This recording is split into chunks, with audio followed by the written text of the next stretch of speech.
The Friends, podcast number 3, The Future. Hello and welcome. I'm Dr. Tony Wakeford, a former chairman of the Friends who's been associated with the Friends governance between 2010 and 2022. This is the third and final podcast in a series highlighting the role and work of the Friends, who we are, what we do, and how we do it. In this edition, we skip into the future, but to do so, we must go back in time to a blog I wrote for the National Archives in 2014.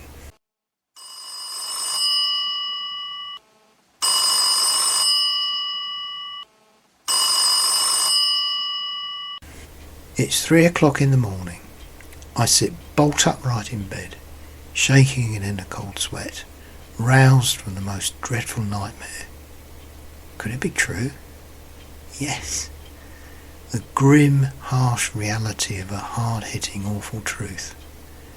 Every document, every map, every artefact, in fact every item in all of the collections of the National Archives have been catalogued, transcribed and digitised. There are no more secrets. Everything is now known and revealed.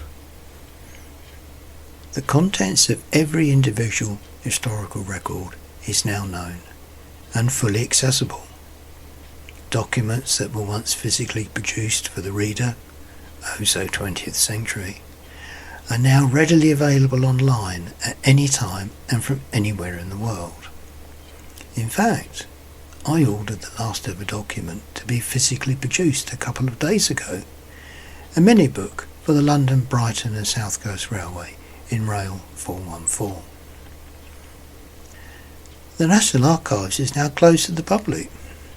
Everything is done automatically, with only a handful of staff keeping a watchful eye on the digital systems. It had been reported that small groups of volunteers were seen wandering aimlessly in Kew Green, with nothing to do.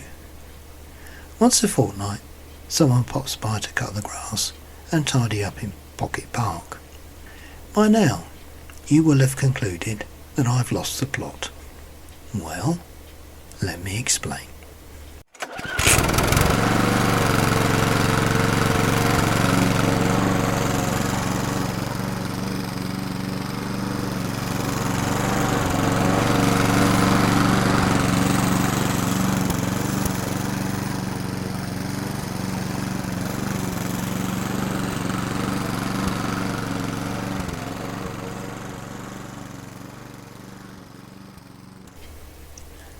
I forgot to mention that it is late in November 2114.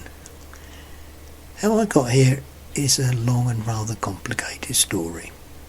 I just remember passing a blue police box and heard the phone ringing, and, as no one appeared to be around, I thought I'd be helpful and stepped in to answer it. You're probably thinking too much black coffee and cheese late at night. You could well be right.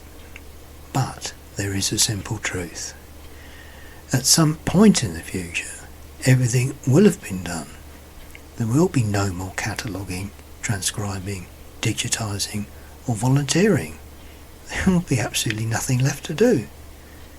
What a dreadful thought. And the reason why everything has all been done? It is with huge thanks to all those who have dedicated their time and effort in supporting the many cataloguing and other volunteering projects and activities at the National Archives. As I've explained in the other podcasts in this series, the Friends have been helping out since 1988 by providing practical support and vital funds to enable projects of all kinds to be accomplished in unlocking the historical record. The National Archives staff and volunteers, some of whom are also members of the Friends, have achieved an enormous amount of work, all part of one big, seemingly endless endeavour. Over the years, the number of volunteers hours devoted to the cause must now run into several million.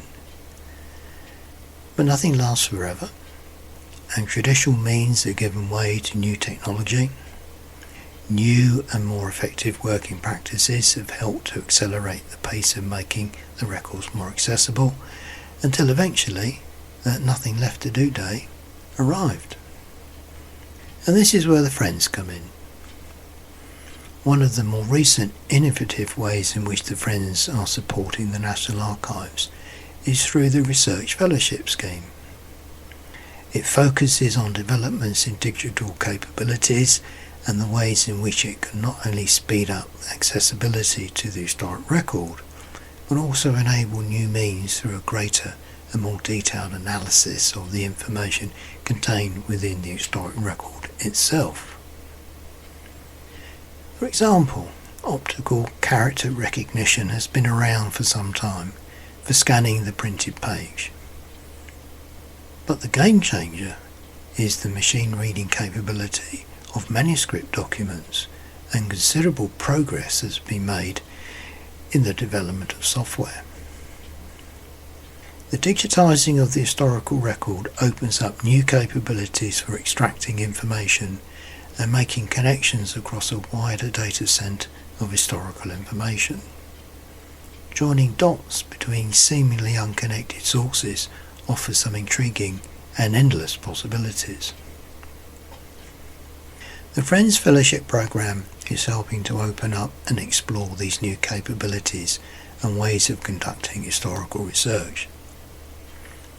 Reports on some of the work and outcomes can be found in the May 2019 and May and November 2021 editions of Magna, our members magazine.